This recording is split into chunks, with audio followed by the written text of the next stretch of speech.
Temos hoje a alegria de celebrar a memória de São Pedro de Alcântara, padroeiro do Brasil. Sim, é bom, porque muitas vezes nós achamos que nós não temos um padroeiro. Nós temos uma padroeira, Nossa Senhora Aparecida, mas que foi declarada padroeira nossa em 1930, mas já em 1826, São Pedro de Alcântara tinha sido dado a nós como padroeiro. E é interessante que no encontro dos bispos e arcebispos do Rio de Janeiro, de São Paulo, de Mariana, de Cuiabá e Porto Alegre, em 1911, os bispos já sentiam que nós não poderíamos esquecer esta tão grande solenidade. Está lá escrito: é lastimável que esta festa, antes tão solenemente comemorada no Império, tenha caído no esquecimento com o advento da República, de modo que até são poucos os que hoje em dia estão cientes de que São Pedro de Alcântara é o padroeiro da nossa nação. Isso diziam os bispos em 1911, os bispos, repito, de São Sebastião do Rio de Janeiro, de Mariana, São Paulo, Cuiabá e Porto Alegre. Então, é este santo, nosso padroeiro, que nós estamos celebrando. E quem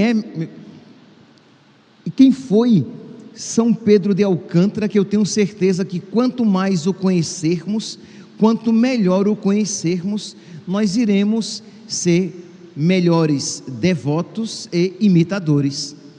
São Pedro de Alcântara nasceu na Espanha em 1499. Diz um biógrafo seu, palavras deste biógrafo: o menino tinha feições agradáveis, era vigoroso, de porte esbelto e bem servido de dons naturais. Era um menino inteligente, retinha de cor um texto depois da sua primeira leitura. Quer dizer, uma memória abençoada. Depois que lia um texto, ele o gravava, de modo que ele sabia de cor várias longas passagens da Sagrada Escritura. Um menino desde jovem piedoso. Imagine que, sim, filho de pais cristãos, católicos e de boa condição financeira. Seu pai era legista e prefeito, então era alguém importante, e queria que o filho seguisse uma carreira promissora, queria que o filho fosse advogado, mas desde jovem ele trazia o desejo de se consagrar totalmente a Deus. Imagine que já com os seus 12, 13 anos, ele era visto como um menino penitente que fazia penitências heróicas, não penitências como nós fazemos, mas penitências heróicas. E aqui, meus santos, nós vemos uma predestinação de Deus, isto é, Deus que concede virtudes infusas. Não é que nós queiramos imitar as suas virtudes, são virtudes que se recebem, que são infundidas por meio da vida de oração. Imagine que ele já depois de grande, Santa Teresa d'Ávila vai dizer que o seu corpo parecia raízes de árvores, porque era pele, veia e osso. Então era uma pessoa mesmo que se desgastou na penitência, mas porque tinha recebido de Deus esta graça. Nós iremos mais à frente ver alguns detalhes de suas penitências, mas fiquemos aqui. Ele é jovem então, e qual era a sua, com que é que ele gastava o seu tempo livre. Ele tinha o costume de, juntamente com seus amigos, ir visitar os pobres, os doentes e os encarcerados, lavar-lhe as feridas. Imagine, nós estamos falando aqui de um menino com seus 12, 13, 14 anos. Isso não é próprio de uma criança. Então nós vemos que ali existe algo sobrenatural. Com os seus 15 anos, ele já tinha jovens a quem ele acompanhava e aconselhava espiritualmente. E aos 16, às escondidas dos pais, entrou no convento franciscano. Os pais não queriam que ele se entregasse à vida religiosa. Ele então, sabendo que aquela era a vontade de Deus, numa noite, fugiu e entrou no convento franciscano. Ali se cresceu ainda mais na vida de penitência, de estudo, e os seus superiores viam nele uma alma eleita, uma alma privilegiada. Seu diretor espiritual o exercitou muito na obediência e nas humilhações, porque já ele manifestava o que? Êxtases e levitações. Isso aconteciam em público, isto é, quanto mais ele corria dessas manifestações sobrenaturais, mais Deus o confirmava publicamente. Imagine, ele saía para pedir esmolas, ele no meio da rua entrava em êxtase e levitava, no meio da rua. Na igreja estava em oração, entrava em êxtase, levitava e começava a soltar sons, até mesmo gritos estranhos, que ninguém compreendia aquilo. Então vocês podem imaginar, de alguma maneira assim, já algumas pessoas aqui abriram os olhos com misericórdia. Pois é, e ele não queria isso, mas Deus queria mostrar publicamente a eleição daquela pessoa. Pois bem, com 25 anos, não obstante a sua não vontade, ele não queria, mas os seus superiores o escolheram para que ele fosse ordenado sacerdote. Ele não queria, não porque ele não amasse o sacerdócio, mas porque ele via no sacerdócio algo muito grande se configurar a Cristo, e aquilo não era para ele. Ele não era digno de tamanha vocação, mas por obediência, a obediência venceu a sua humildade. Não obstante ele por humildade não quisesse receber, por obediência ele aceitou. Então foi ordenado com 25 anos, e dizem aqui os historiadores, os seus biógrafos, que ele era fecundíssimo na sua oratória, nas suas pregações, que ele era um excelente orador, profundo na doutrina, caloroso nas palavras e eloquente no discurso, que ele conseguia ganhar os corações das pessoas enquanto pregava. E as pessoas diziam que uma missa do frei padre, do frei Pedro de Alcântara, valia uma missão. Estou aqui,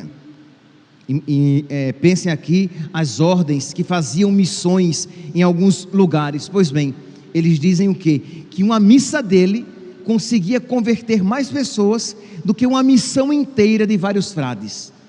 Tão grande era a unção deste homem, de São Pedro de Alcântara. Sua fama então começou a se espalhar, e o rei de Portugal, Dom João III, pediu que ele viesse a Portugal e fosse o seu confessor. Ah, sim, aqui um ponto ainda interessante. Ele, quando jovem, segura aqui, nós daqui a pouco voltaremos aqui a Pedro de Alcântara, lá na corte de Portugal. Mas ele, quando jovem, ele nutria esta pergunta no seu coração: Senhor, qual é a tua vontade? Ele nutria, ele trazia no coração o desejo de servir a Deus. Meus irmãos, é algo que infelizmente nós nos esquecemos.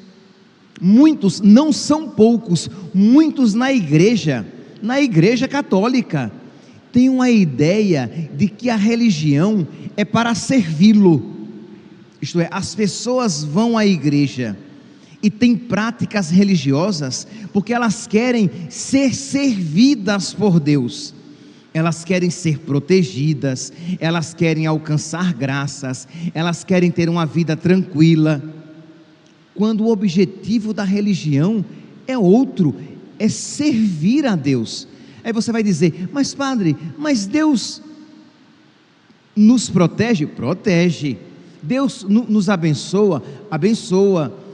Mas o objetivo primeiro da minha busca religiosa é servir a Deus. Senhor, como é que eu posso te servir na minha vida? Senhor, qual é a tua vontade para que eu a realize na minha vida? E isso deve estar presente no nosso coração, porque se nós o servirmos nesta vida, na outra, como diz o evangelho de hoje, Ele nos servirá. Lucas capítulo 12, versículo 37. Felizes os empregados que o Senhor encontrar acordados quando chegar, vigilantes, atentos ao seu Senhor. Em verdade eu vos digo, Ele mesmo, o Senhor, vai cingir-se, fazê-los sentar-se à mesa e passando os servirá.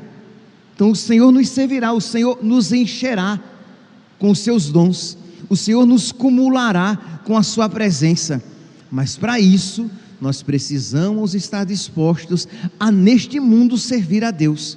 Mas não, nós nascemos e crescemos neste mundo pensando em quê? O que é que eu posso fazer para ser feliz? Quais são as minhas vontades? Quais são os meus sonhos para que eu os realize? Meus santos, eu não estou dizendo que os seus sonhos serão maus e que as suas vontades serão más, mas a questão aqui é que quando a sua vontade, mesmo que boa, ela é primeiramente buscada, a sua vontade é que é o centro, a sua vontade é a meta da sua vida. Então a minha meta é esta, os meus objetivos são estes, os meus sonhos são estes, e eu irei buscá-los. Repito, podem ser até coisas boas, mas isso ainda não é virtude, isso ainda não é amor a Deus, muito pelo contrário. Mas quando você nutre no seu coração, isto é, a busca, o desejo de descobrir a vontade de Deus para realizá-la, como diz a antífona belíssima do salmo de hoje: eis que venho fazer com prazer a vossa vontade, Senhor.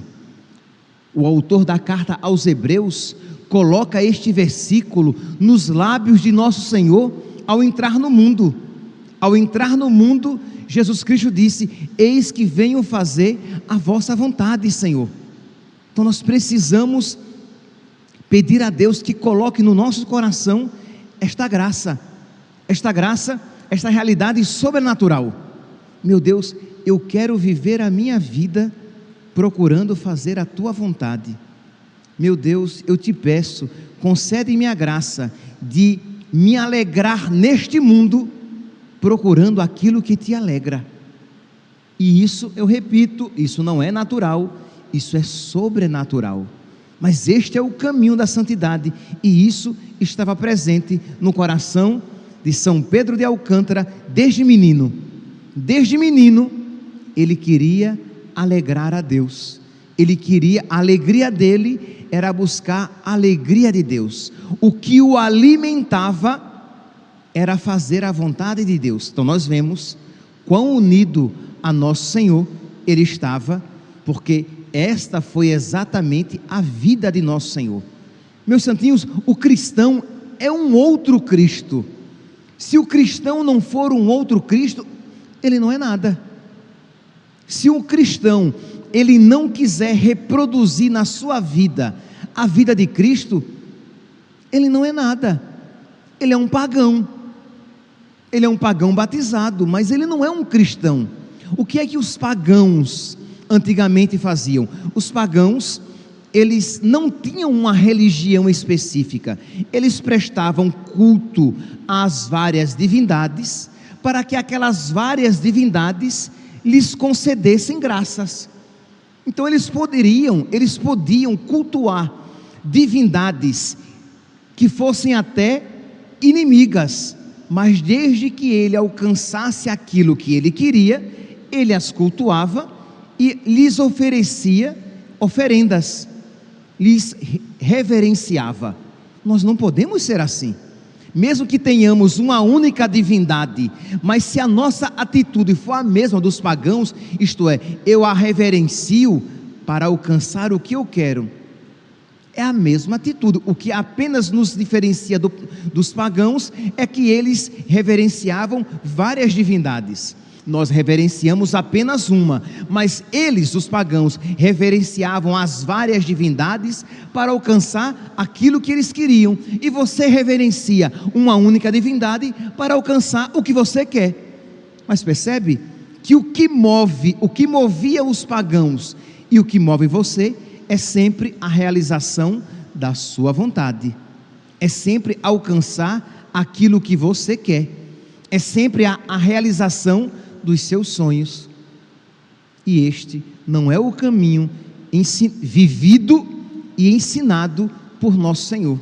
Ele entrou no mundo para fazer a vontade do Pai, e todos aqueles que querem ser servos de nosso Senhor, que querem ser discípulos de nosso Senhor, precisam reproduzir na sua vida a vida de Cristo. E para isso, meus santos, ou nós rezamos e suplicamos a força do alto, ou nós iremos nos frustrar tentando inutilmente, ou iremos nos enganar pensando que somos discípulos de Cristo, quando de fato não somos coisa alguma. Pois bem, então, São Pedro de Alcântara, desde jovem, era por isso então que ele cuidava dos doentes, dos pobres, dos encarcerados.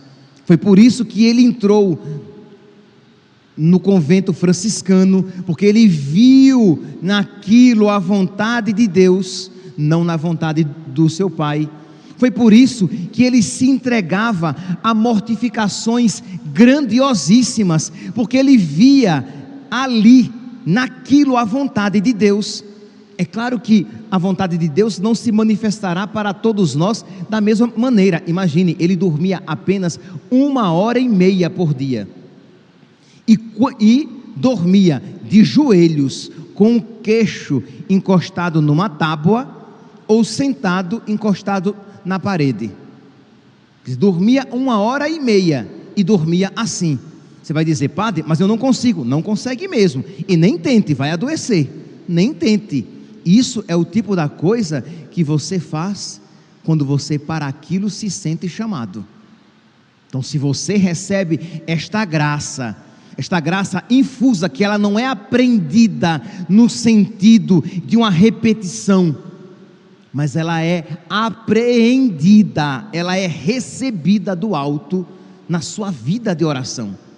Então, um homem de um jejum rigorosíssimo, de modo que, repito, os seus membros, ele parecia uma raiz de árvore, porque era seco, porque era magro, porque era desgastado, e mesmo assim conseguia se manter de pé. E só para que você saiba, ele se impôs essa penitência do sono, porque ele sentia muito sono.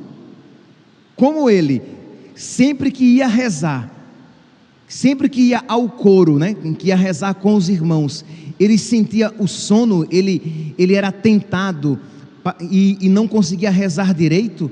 Então Deus incutiu-lhe no coração o remédio. Mas quando Deus nos pede algo, Ele nos concede a graça. Então foi um caso particular. Então, para que ele vencesse o sono, ele então se privou do sono, ao ponto de dormir apenas 1h30 por dia. Pois bem, mas voltemos então lá a Dom João VI. Quer dizer, voltemos ao ponto, mas vamos lá para frente. Dom João VI, Dom João III, rei de Portugal, sabendo da sua fama de santidade, pediu que queria que ele viesse à sua corte para ser seu confessor. E ele aceitou, porque ele viu ali um chamado de Deus. Futuramente, depois, São Carlos da Áustria, o imperador, agora esquece São Carlos da Áustria, um imperador vai chamá-lo também, Carlos V, na minha cabeça está isso, mas não tenho aqui certeza, vai chamá-lo também, ele recusa, porque ele não verá naquilo a vontade de Deus. Mas quando Dom João III o chamou, ele viu a vontade de Deus, e ele foi, e ali naquela corte, ele conseguiu reformar toda aquela corte. Imagine aqui, meus santos, que num ambiente em que as pessoas valorizavam a riqueza, o luxo, a vida material, ele conseguiu atrair aquelas pessoas para as realidades espirituais. Seu biógrafo diz assim, que a conselho de São Pedro de Alcântara, a rainha Catarina fez de seu palácio uma escola de virtude e devoção.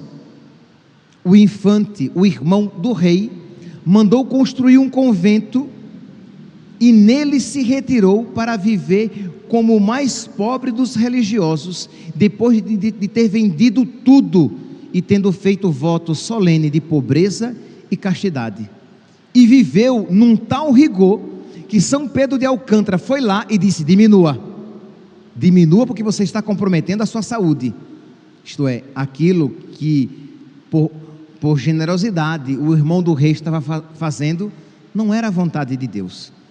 E vai lá São Pedro e diz: diminua, o que você fez até agora está bom, mas sem exageros, que cada um é chamado a fazer aquilo que Deus pede. Mas, meus irmãos, se nós não rezarmos, nos perguntando: Senhor, qual é a tua vontade para a minha vida? Nós seremos movidos apenas pelas nossas moções. Quando estivermos generosos, por moções generosas. Quando estivermos na carne, por moções carnais, mas moções sempre humanas. Mas se nós rezarmos, nós seremos movidos pela vontade de Deus. Pois bem, então o irmão do rei, a irmã do rei, a infanta Maria, fez também voto de castidade e empregou todos os seus bens no serviço de Nosso Senhor. Imagine, ela doou todos os seus bens. Imagine aqui, se nós soubéssemos que existe um pregador aqui no Brasil, que está conseguindo que todos os ricos, os grandes homens, as grandes mulheres, façam voto de pobreza, se desvencilhem dos seus bens, para seguir Nosso Senhor em total liberdade. Nós iríamos ficar admirados. Imagine se nós soubéssemos que existe um pregador lá em Brasília que está convertendo os políticos, e os políticos estão se tornando homens e mulheres de missa diária, de confissão frequente, de penitência, de homens e mulheres que buscam o bem comum, não obstante o detrimento próprio. Sim, porque os políticos, em tese, eles buscam o bem comum, mas desde que isso não lhes cause dano. Quando o bem comum buscam, isto é, aqueles que isso o fazem desde que isso não lhes prejudique. Imagine se homens e mulheres começassem a se converter e mesmo em detrimento próprio buscassem o bem comum, e isso por amor a Deus. Imagine aqui, meus irmãos, que grandeza, que transformação. Foi exatamente isso que São Pedro de Alcântara começou a conseguir. Muitos nobres da corte começaram a deixar os seus bens e iam viver vida em convento, vida solitária, em ordens terceiras. Por quê? Porque viam nas palavras e no exemplo de São Pedro de Alcântara um reflexo de Deus. Meus irmãos, nós estamos então celebrando este homem, este santo, que nos foi dado como padroeiro. Peçamos a sua intercessão. Santa Teresa d'Ávila dizia que todas as graças que ela pedia a Deus, em nome dele, ela alcançava. Santa Teresa, que o conheceu, eles foram contemporâneos. Ele foi seu conselheiro espiritual. Ele a ajudou várias vezes. Pois ela dizia: sempre que eu pedia alguma coisa a Deus, por intercessão dele, ela que o viu subir aos céus depois de morto, viu a sua entrada no céu. Ela disse: todas as vezes que eu pedi, eu alcancei. Ele é nosso padroeiro. Vamos pedir, meus irmãos, pedir a Deus, por intercessão de São Pedro de Alcântara, a graça de amá-lo, de amar a Deus de verdade. Tem algum pecado, tem algum vício, tem algo ao qual você se sente apegado, apegada, e que impede o seu progresso espiritual? Peça por intercessão de São Pedro de Alcântara esta graça. Peça a ele que você também ame a Deus e queira fazer a vontade de Deus sempre e em primeiro lugar. Peça que você também veja que as coisas espirituais são infinitamente mais importantes. Peça que você compreenda que as coisas do céu são as que verdadeiramente importam, porque são aquelas que determinarão a nossa vida eterna. Nós muitas vezes dizemos, e o que está na base dessa afirmação é este pensamento. Nós dizemos assim: sobre religião ninguém discute. Nossa, é claro que se discute. Se existe algo a respeito do qual nós precisamos discutir e dialogar, é sobre religião, porque é o que verdadeiramente importa, porque é o que verdadeiramente determina a nossa salvação eterna. Então é claro que nós devemos valorizar muito a nossa religião, as realidades espirituais, porque isso determinará o nosso destino final. Muitas vezes, meus santos, e termino, nós nos dizemos cristãos, católicos, mas na verdade nós somos materialistas, porque o melhor de nós e o melhor da nossa vida nós aplicamos às coisas passageiras, às coisas temporárias. Peçamos a São Pedro de Alcântara que nos alcance esta sabedoria, para que nós apliquemos o melhor de nós, o melhor que existe em nós, o melhor do nosso tempo, para aquilo que verdadeiramente importa, para aquilo que verdadeiramente não passa, para que nós possamos viver nesta vida, sempre nos perguntando, em oração e na presença de Deus: Senhor, qual é a tua vontade? Eu quero conhecê-la para cumpri-la fielmente na minha vida. Que São Pedro de Alcântara interceda por nós, interceda por todo o nosso Brasil. Louvado seja nosso Senhor Jesus Cristo, para sempre seja louvado.